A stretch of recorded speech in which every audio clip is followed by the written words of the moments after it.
Police స్టేషన్లో ఈ మధ్య కాలంలో ఒకటి పాల డైరీ గవర్నమెంట్ పాల డైరీలో జరిగినటువంటి దొంగతనం కేసులో ముద్దాయిల్ని అరెస్ట్ చేసి మీడియా ముందు హాజరుపరచడం అనేది జరిగింది.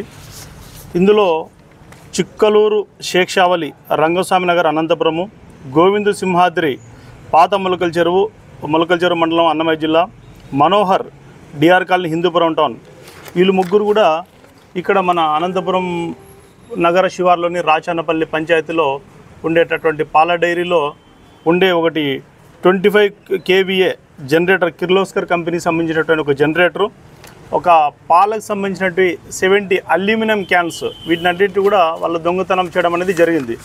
మనకు గత నెల 26వ తేదీన ఆ పాల డైరీకి సంబంధించినటువంటి ఇన్ఛార్జి అధికారి అరుణకుమారి మేడం గారు ఇచ్చినటువంటి ఫిర్యాదు మేరకు కేసు రిజిస్టర్ చేసి ఇన్వెస్టిగేషన్లో భాగంగా ఈరోజు మనము ముద్దాయిల్ని ముగ్గురిని అరెస్ట్ చేసి వాళ్ళ దగ్గర నుండి ఒక 25 kW జనరేటర్ కిర్లోస్కర్ కంపెనీది, అదేవిధంగా 70 అల్యూమినియం క్యాన్స్ని వాళ్ళ దగ్గర నుండి స్వాధీనపరచుకోవడం అనేది జరిగింది. వాళ్ళని అరెస్ట్ చేసి కోర్టులో హాజరుపరుస్తూ ఉన్నాం. గతంలో వీళ్ళైతే కేసుల్లో ఎక్కడ లేరు.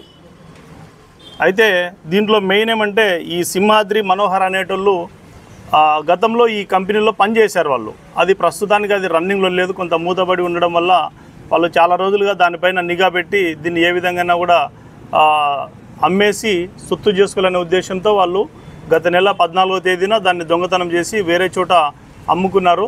దాని ఆధారంగా మనకున్నటువంటి టెక్నికల్ ఇన్ఫర్మేషన్ ఆధారంగా మనకు వచ్చిన సమాచారం మేరకు వాళ్ళని అరెస్ట్ చేసి వారి దగ్గర నుండి దొంగతనం చేయబడినటువంటి వస్తువుల్ని స్వాధీనపరచుకొని వారిని అరెస్ట్ చేసి కోర్టు ముందు హాజరుపరచడం అని జరుగుతోంది.